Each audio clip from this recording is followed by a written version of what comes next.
Yung dating madamo lamang na lupain, makalipas ang 8 buwan ay ito na. Tuluyan na nga natin itong gawing farm. Nag-order na naman tayo ng bagong mga sisiw ng itik. Nakasama sa gawin nating transformation dito sa lupain. Kung dati ay walang kinikita dito, gawin natin itong farm na mapagkuhanan natin ng source of income. Normal lamang na sa umpisa hindi natin agad yun maramdaman dahil mag-i-invest pa rin tayo dito ng mga alagang hayop. May nagawa na nga rin kami ditong kubo at nag-umpisa na rin tayo magtanim. Malalaki na nga iba nating mga pananim. Yung dating nakatayo na ditong istruktura ay gagawin kong brooding area ng mga sisiw ng itik o seho. Tamang-tama dahil ito'y dating lutuan ng kopras na may kawayan na sahig. Inihanda ko na nga ito dahil kahapon ay tinawagan na tayo na kukunin na natin yung mga sisiw ngayong araw. Meron itong dalawang bahagi. Yung isang bahagi nito ay naka-screen naman kung saan doon natin muna ilalagay kapag medyo maliliit pa sila at habang lumalaki na sila ililipat na natin dito sa mismong nakakawayan na sahig. Bali yung kukunin natin ngayon ng mga sisiw ay pangatlong batch na ito dahil meron na tayong mga nauna na inilagay na natin doon sa parting baba. Doon na kasi pagka medyo matibay at malalakas na sila inilipat na natin doon sa baba dahil doon natin sila pagagalain. At mamaya naman pagkakuha natin ng mga sisiw ay babalik tayo dito at pupunta rin tayo doon sa baba. Ipapakita ko rin sa inyo kung ano yung update sa mga alaga natin doon. Etong dinaanan natin ay parte na rin ito ng free range area ng mga alaga natin kahit medyo bakalat din. Yung mga balahibo nila nagkakalat. Tapos yung mga gamit natin sa bawat gilid ay kinakahig nila lalo na pag may nakikita sila mga anay at mga insektong gumagalaw. Tinatanggal kasi nila yan at kinakain. So nandito naman yung mga karton natin, naka-ready na rin. Nilagay na natin dito sa loob ng bao-bao. Actually medyo maraming sisiw itong kukunin natin ngayon kahit medyo maraming karton din ang ating daladala. Dahil mag-isa lamang ako sa biyaheng ito at wala akong taga-video. Ang next nyo makikita ay kapag medyo malapit na tayo. At ngayon naman sa video ito ay medyo malapit na tayo. Yung palayan na nakikita ninyo, ayan din yung nakikita ninyong palayan doon sa kabila.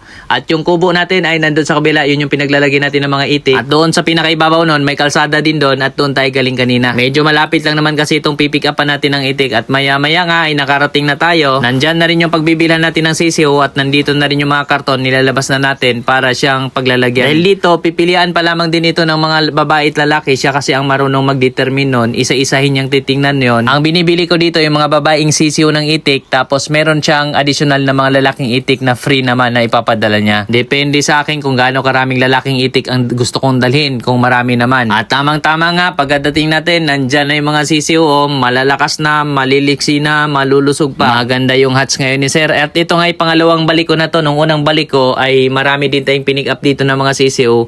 Pero sa ngayon mas marami tayong pipick up. Dahil nung unang nakuha lamang nating sisiw is nasa 70 piraso habang 200 pirasong sisiw na itik na babae yung ating in-order. So higit sa 100 yung expected natin ngayon na madadalang mga babaeng sisiw ng itik at yung mga lalaking itik dalhin din natin, palalakihin natin. Ang pinaka-importante din dito ay alam ko kung gaano kadami yung mga babaeng sisiw ng itik. Pero pag hihiwalayin din natin silang palakihin nang ma-monitor at makontrol natin yung tamang ratio na ilalagay nating lalaki doon sa mga babaeng itik.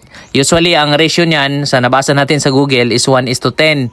Pero ang sa akin since maraming mga lalaking itik yung nauna natin, so titingnan natin kung 1:8 yung ilalagay natin. Kumbaga isang lalaki na ipapares doon sa 8 babae. So kung 200 piraso na sisiw ng itik na babae, so nasa 25 piraso na lalaking sisiw ng itik ang ating ihahalo. At sa ngayon nga doon sa existing ko ay meron ako marami-raming nahahalo doon. Pagka malalaki naman sila ay malalaman din naman natin yung itsura o forma ng mga lalaking itik ay pwede pa rin natin bawasan. Ang mahalaga nga dito sa nababanggit natin kahit na may iba tayong naghahalo na mga itik na lalaki at babae, kaya inaalam din mula natin kung gaano kadami yung babae para may idea tayo kung tayo ba ay nag 90% na or 100% na kapag nangitlog na sila kasi alam natin kung gaano kadami yung babae na dapat mangitlog doon sa mga itik natin. At ito ngay napakalaki ng incubator ni Sir at maganda nga dito sa kanyang business. Meron siyang 400 na itik at ang ginagawa niya nga ay ini-incubate niya ito at binibenta niya yung balut. Kaya't maganda rin yung diskarte ni Sir na kahit na hindi niya dinamihan palalo yung kanyang mga itik, nagdadagdag naman siya ng income doon sa existing niya pa rin mga itik sa pamamagitan ng pag-incubate. Kaya't nakaka-order tayo dito ng balut at ganun din ng mga sisiw na ating palalakihin. Sa mga malapit dito na naghanap din ng mga sisiw ng itik or balot, ang lokasyon naman nito ay dito sa Makasawad, Isis, Polanco, Zamboanga del Norte. Kay Sir Noel Gormes at napakarami niyang pabaon ng mga kaalaman tungkol doon sa pag-aalaga ng itik. Ang paraan niya ay naka-feeding siya o nagpakain siya ng feeds na pangitlog doon sa mga itik sa panahon ng tag-tanim ng palay.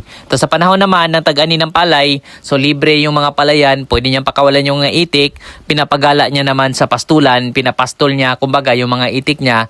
Kaya doon naman sa panahon yon ay malaki ang kanyang natitipid pagdating sa pagkain ng itik. Yun nga lang, matrabaho yun kasi kailangan niyang bantayan yung mga itik niya nang hindi makalayo ng todo o humalo doon sa ibang mga nag-iitik. At nung naitanong ko nga kay Sir, kumusta yung finances niya pagdating dito sa sa pag-alaga ng itik ay ayos naman daw. Dati rin actually nag-alaga din si sir ng mga baboy. At sa ngayon yung inahin nito na 400 piraso ay nasa isang sako daw yung naibibigay niyang feeds bawat araw. At dahil ngayon madiskarte rin si sir, nagbabalot siya, nagbibenta ng mga sisiw. Kaya't maganda pa rin yung kanyang naging source of income. Ibawas yung gastos ng feeds araw-araw, ay maganda pa rin naman daw yung tira o yung kinikita niya. Which is wala naman siya masyadong hinahabol na malaking ROI dahil nga doon sa kanyang housing, simple lang, trapal lamang yung bahayan ng mga itik niya. Inilagay niya doon sa tabi ng sapa. At sa pagkain naman ng mga itik ay nakakatipid naman siya. Habang pinapalaki ang mga itik, pwede natin pakainin niya ng palay, mga leftovers ng mga palay, or yung mga murang feeds ay pwede rin natin ibigay sa mga itik natin habang pinapalaki pa lamang sila.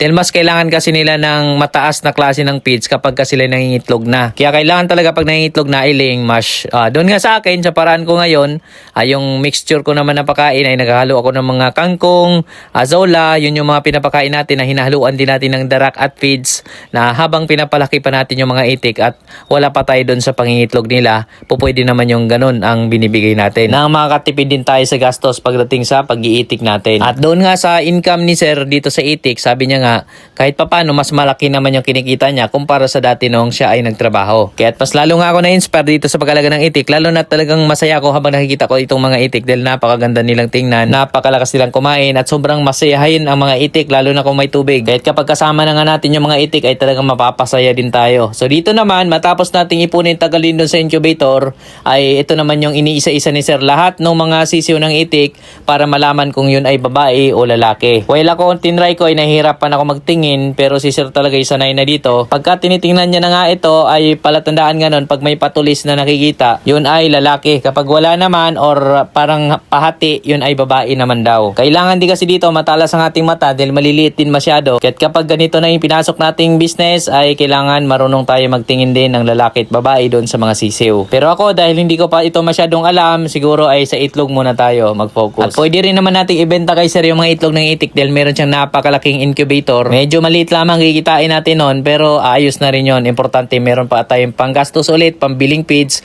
para sa mga susunod na araw naman kapag meron na tayong mga itik na nangingitlog. Pero sa ngayon, sisiw pa lamang at meron tayong nauna doon, nasa 2 months old na. Malalaki na rin at meron din tayong sumunod na siguro yung mga 3 weeks old.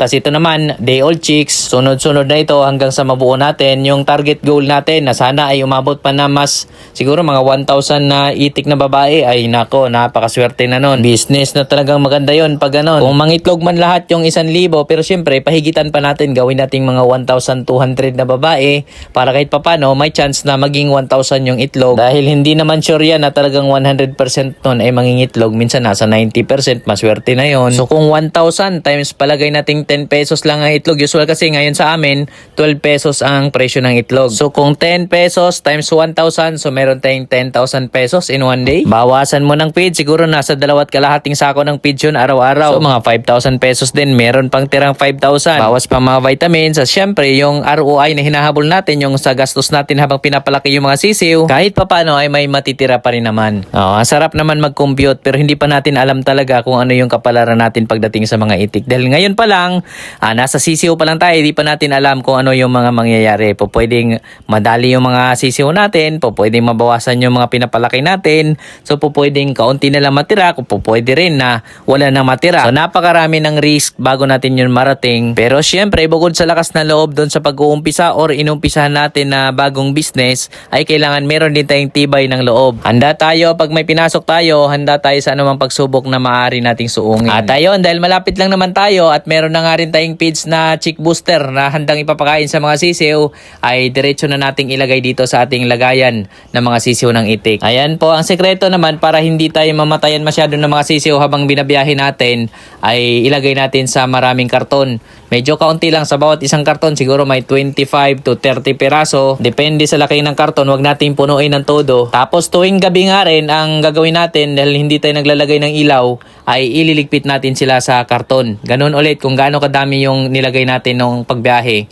no, nasa 25 to 30 piraso, yun din yung ilalagay natin tuwing gabi doon sa loob ng karton. Kaya sa ganito kadami, nangangailangan pa rin tayo ng mga 4 hanggang 5 karton. Tapos observe natin, pagsapit ng about mga 1 week old na kapag medyo makakapal na yung kanilang mga balahibo, ay pwede na rin sila na hindi na natin ilagay sa karton kasi nagiinit yung katawan ng mga itik. Yun nga rin napapansin ko doon sa nilalagyan ko dati sa medyo maliit na kulungan, pagka umaga na, pagka binubuksan ko ay merong umalingasaw na init. So eto na silang lahat ngayon, na ilagay na rin natin dito sa ating screen na lagayan. So itong ilalim nito may ipa naman para hindi mag-amoy. Tapos mabilis kasi itong lumaki, siguro mga ilang araw lang, 4 na araw, 5 araw.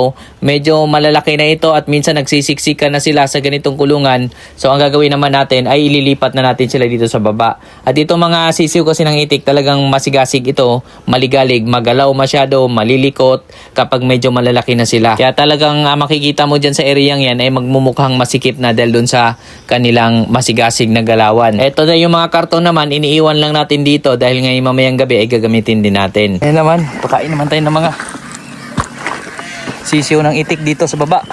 Ito yung mga nilipat na natin, yung mga medyo malaki ng sisiw.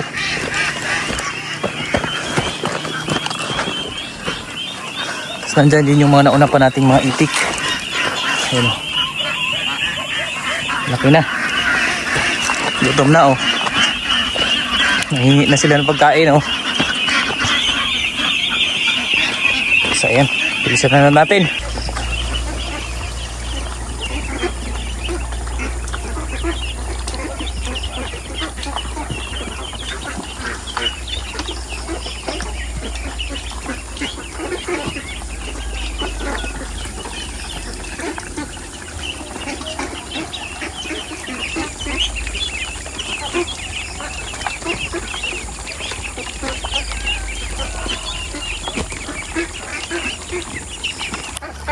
Ano yung medyo malalaki na.